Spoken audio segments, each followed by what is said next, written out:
Hello friends, in today's video I'm gonna be walking through how to use Better Discord.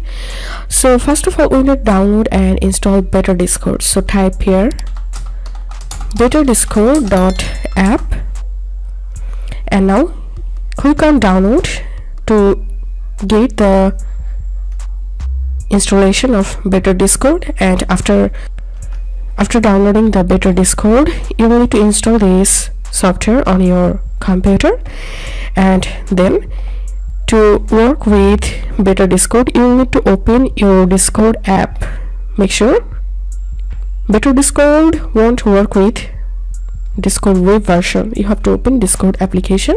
After installing Better Discord, open Discord app, and here we can see I've successfully installed Better Discord.